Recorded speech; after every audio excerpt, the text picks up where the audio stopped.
شروع ہو جاتی what's app پہ فیس بک پہ، کہاں سے ثابت ہے کہاں دلیل ہے، کہاں سے ثابت ہے کہاں دلیل ہے۔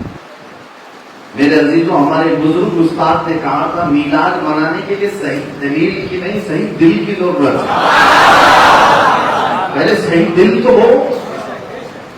ہاں، جن لوگوں نے ان سے یہ سوال کیا کہ مکہ میں حضور پیدا ہوئے تھے اور مکہ والوں نے تو منایا نہیں تھا کبھی حضور کی میلاد، جہاں حضور پیدا ہوئے وہاں والوں نے تو میلاد نہیں منائی، کیوں یہاں ہندوستان میں رہ کر کیوں مناتے ہو؟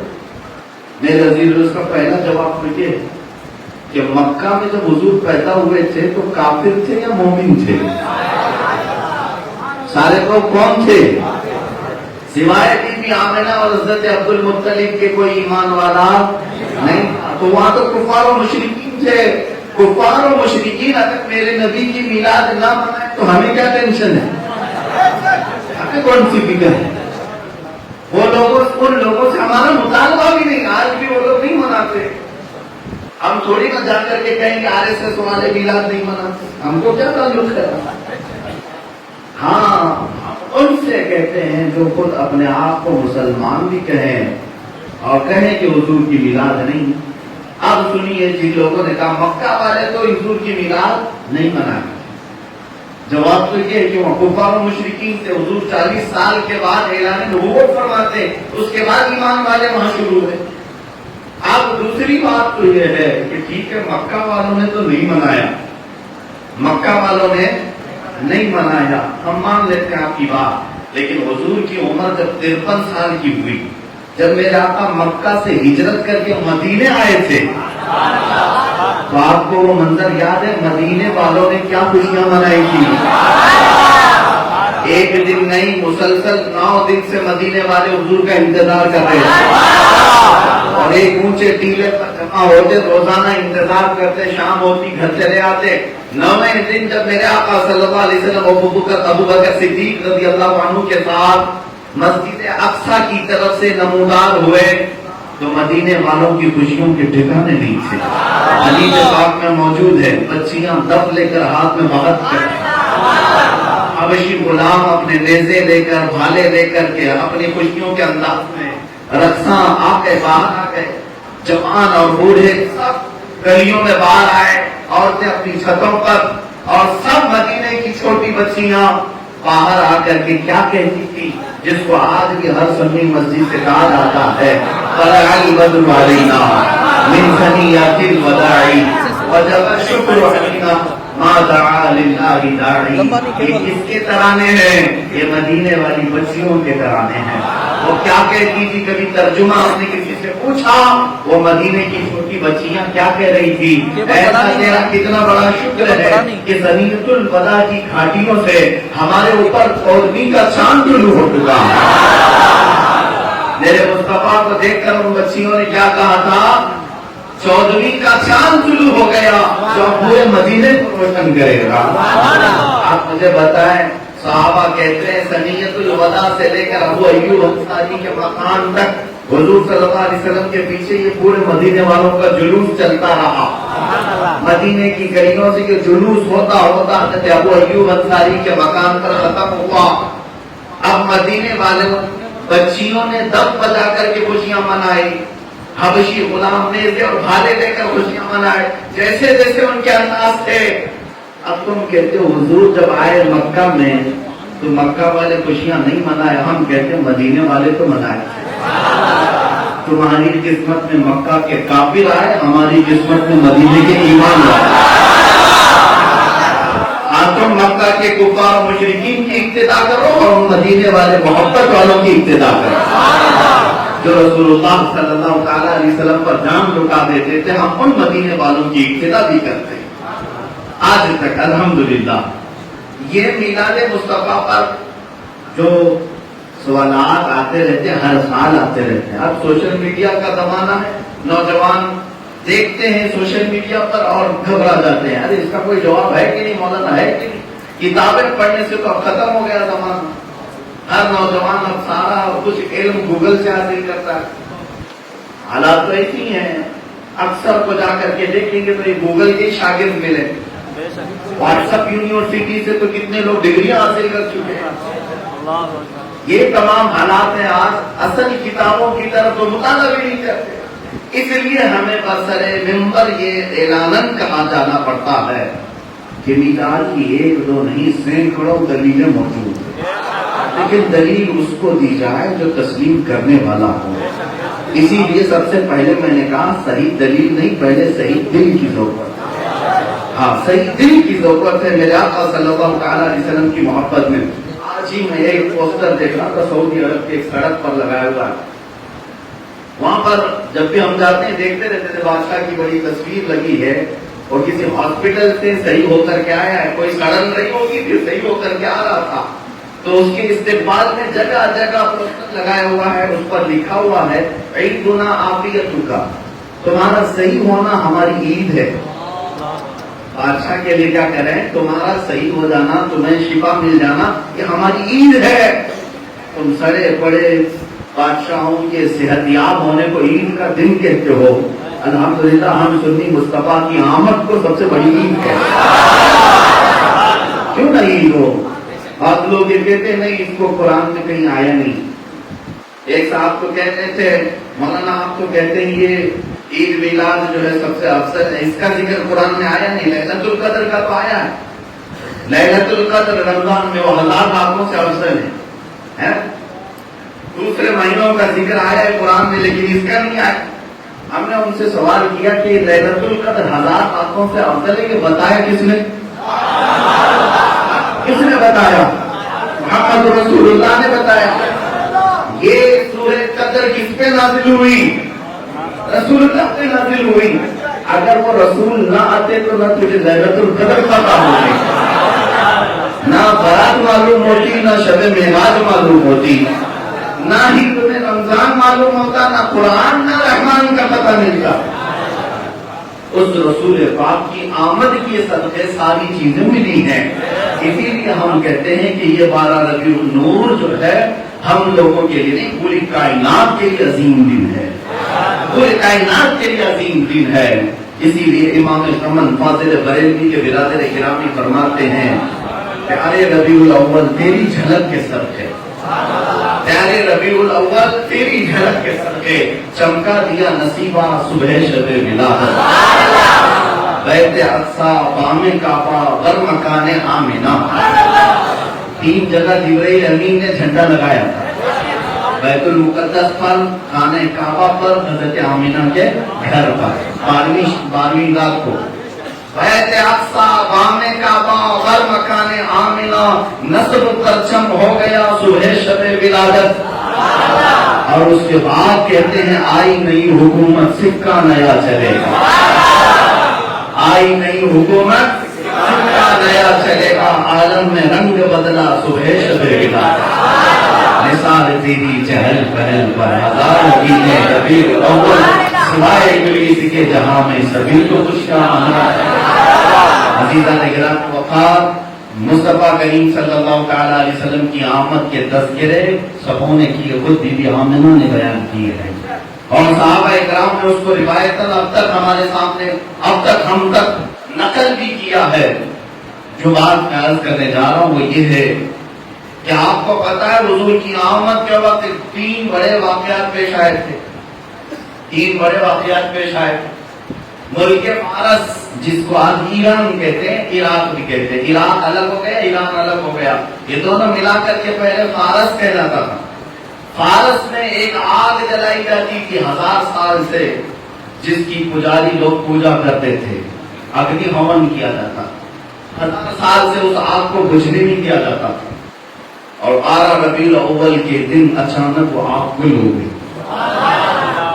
1000 سال سے نہ دن میں بجھنے دیا جاتا، نہ رات میں لکڑیاں ڈال ڈال کر ڈیوٹی الگ الگ لگا کر کے اس کو جلا کر رکھتے تھے، بجھ گئی. اور ایک بحیرہ ساوا، فارس میں ایک ندی ہے جس کا نام بحیرہ ساوا، اس کی بھی پوجا ہوتی تھی، عبادت ہوتی تھی. لبالب پانی بھرا ہوتا. رات کو لوگ عبادت کر کے گئے. صبح صادق کے بعد فجر میں 12 ربیع الاول کو آ کر دیکھتے ہیں ایک پانی کا بوند بھی نہیں. پوری ندی خشک ہو گئی ہے، سوکھ گئی. یہ دوست کا واقعہ. تیسرا جو بڑا واقعہ پیش آیا، کسرا جو بادشاہ تھا ایران کا، فارس کا، کسرا نے ایک محل بنایا تھا، بہت بڑا عالی شان محل اس زمانے کا، اور اس کا چیلنج تھا کہ 1,00,000 لوگ مل کر کے بھی اس محل کو توڑ نہیں سکتے۔ اتنی مضبوطی کا اسے غرور تھا، گھمنڈ تھا، اور آج بھی وہ موجود ہے۔ ہم نے دیکھا ہے عراق میں آج بھی وہ محل موجود ہے، اس کے واقعات موجود ہیں۔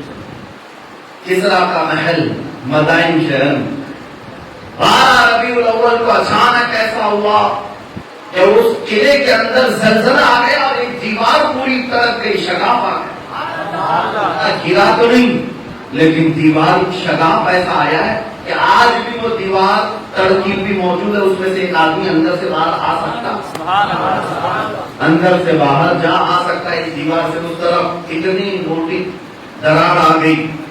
3 بہت بڑے واقعات پیش آئے تو کسرا بادشاہ نے دیگر حکام نے نجومیوں کو بلایا، علم نجوم کے ذریعے سے دیکھ کر کے بتائیں کہ اچانک اتنے بڑے بڑے واقعات کیوں ہوئے۔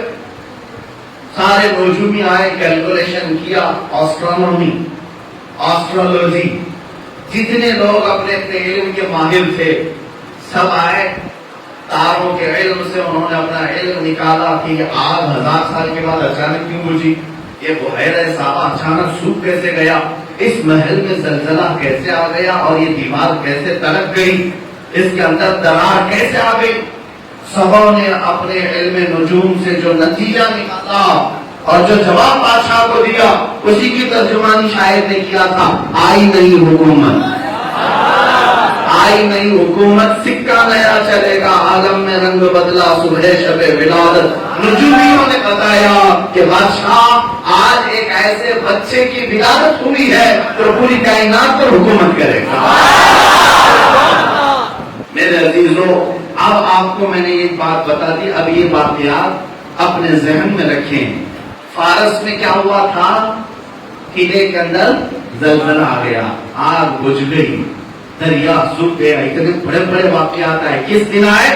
میلاد مصطفیٰ کے وقت آئے، حضور پاک کی آمد کی خوشی میں۔ ادھر آمد ہوئی، ادھر شیطان کے سارے پجاریوں کے چھیٹرے اڑ گئے۔ اب اسی لیے فاضل بریلوی امام عشق و محبت فرماتے ہیں، حشر تک ڈالیں گے ہم پیدائش مولا کی دھوم، حشر تک ڈالیں گے ہم پیدائش مولا کی دھوم۔ آج کل تک کی نہیں، لوگ اگر پوچھیں گے کب تک میلاد مناؤ گے، ربیع الاول نہیں میاں، حشر تک ڈالیں گے۔ ربیع الاول نہیں، صرف جمعہ پیر نہیں، حشر تک ڈالیں گے ہم پیدائش مولا کی دھوم۔ مثل فارس نجد کے قلعے گراتے جائیں گے۔ اب شعر سمجھ میں آ گیا ہوگا، مثل فارس کا مطلب فارس کی طرح۔ فارس میں کیا کیا ہوا تھا ذہن میں ہے، قلعے میں زلزلہ آ گیا تھا، کیوں آیا تھا؟ حضور کی ولادت سن کر کے۔ اب ہم بھی ہر سال سناتے رہیں گے، بلکہ ہر دن سناتے رہیں گے، اور فارس کے قلعوں میں جیسے زلزلہ آیا تھا، اب ہم جب ذکر کریں گے تو نجد کے قلعوں میں زلزلہ، مثل فارس نجد کے قلعے گراتے جائیں گے، خاک ہو جائیں عدو جل کر مگر ہم تو رضا، دم میں جب تک دم ہے ذکر ان کا سناتے جائیں گے، دم میں جب تک دم ہے ذکر ان کا سناتے جائیں گے۔ اے میرے عزیزو، اب بات کرتے ہیں مصطفیٰ کریم صلی اللہ علیہ وسلم کی شان پاک کی۔ اللہ رب العزت نے جو رسول ہمارے درمیان مبعوث فرمایا، ایسا مبعوث فرمایا کہ اسے ساری خصوصیات عطا کی، ساری خصوصیات عطا کی۔ وہ آدم علیہ السلام کی اور جو معجزات لے کر وہ انبیاء آئے تھے، نوح علیہ السلام کی خصوصیات، ابراہیم و اسماعیل علیہ السلام کی خصوصیات، سب اللہ نے ایک نبی میں جمع کر دیا۔ ذات ہوئی انتخاب، وصف ہوئے لاجواب، ذات ہوئی انتخاب، وصف ہوئے لاجواب، نام ہوا مصطفیٰ، تم پہ کروڑوں اللہ رب العزت نے ساری خصوصیات عطا کی میرے مصطفیٰ کریم صلی اللہ علیہ وسلم کو۔ اللہ رب العزت نے اپنے نبی کے دفاع میں کئی آیتیں نازل کی۔ ہاں، حضور کی شان بھی اللہ نے ایسے بیان کی کہ آپ کو میں بتاؤں، وَرَفَعْنَا لَكَ ذِكْرَكَ کا مطلب کیا ہوتا ہے؟ اللہ فرما رہا ہے، اے محبوب، ہم نے آپ کے لیے لکا کا مطلب ہوتا ہے آپ کے لیے، آپ کے لیے، آپ کے ذکر کو بہت بلند کیا۔ مطلب کیا ہے؟ ایک ہوتا ہے ہم نے آپ کی عزت بڑھا دی، ہم نے آپ کا مرتبہ بڑھا دیا، آپ کا نہیں، اللہ فرمایا آپ کے لیے۔ مطلب کیا ہوتا ہے؟ اے رسول تمہاری رضا جہاں تک ہے وہاں سب عزت بڑھا، اور رسول کی رضا امت کی محبت میں ہے تو امت کو بھی بڑھا دیا گیا۔ وَرَفَعْنَا لَكَ ذِكْرَكَ، اسی لیے اب میں بات یہ کہتا ہوں، ہم جو رسول کی شان بیان کرتے ہیں، آپ جو بیان کرتے ہیں، یا ہمارے بیان کرنے سے حضور کی شان اور بڑھتی نہیں، ان کا خدا خود پہلے بڑھا چکا ہے، اللہ کے بعد اور کوئی ان کا مقام بڑھانے والا ہے؟ لیکن ہم کیوں بیان کرتے ہیں؟ ان کا مرتبہ ہمیں بیان کرنا صرف اور صرف اس لیے ہے کہ جو زبان ان کی شان بیان کرتی ہے اللہ اس کی خود شان بڑھاتا ہے۔ ہم نے خود دیکھا ہے ہماری شان بڑھتی ہی چلی جاتی ہے، نام مصطفیٰ کا لو اپنی شان بڑھاتے چلے۔ کیا آپ نے نہیں دیکھا ایک چھوٹا سا بچہ بھی اگر نعت پڑھنے لگے آپ اپنے پیچھے نہیں اس کو اسٹیج پر لا کر کھڑا کریں؟ کیوں کھڑا کر دیا؟ چھوٹے سے بچے کو کیوں سامنے کھڑا کر دیا؟ اس لیے کہ میرے مصطفیٰ کی شان بیان کر رہا ہے۔ جو نبی کی شان بیان کرے گا وہ سروں کا تاج بھی بن جاتا ہے۔ اسی لیے ہم بار بار یہ کہتے ہیں میرا تو مشن یہ ہے جو مصطفیٰ کی بات کرے گا ہر دل پر راج کرے گا، جو اپنے آقا کی شان بیان کرے گا ہر دل پر راج کرے گا، اور جو ان سے ہٹا ہر دل سے ہٹا، جو ان سے ہٹا ہر دل سے ہٹا۔ اس آندھرا پردیش کی اس سرزمین پر اس گاؤں کو میں نے کبھی شاید دیکھا بھی نہیں، لیکن آپ کے مجمع میں مجھے ایسا لگتا ہے صدیوں پرانے تعلقات۔ کون سی یہ رشتے داری ہے؟ کون سی رشتے داری ہے تمہاری ہماری؟ کون سی رشتے داری ہے؟ میرا ننیال ددیال سسرال کچھ نہیں، لیکن اس سے زیادہ محبتیں ہمارے چہروں پر کیوں ہیں؟ صرف اس لیے کہ ہماری اور تمہاری نسبت مصطفیٰ سے۔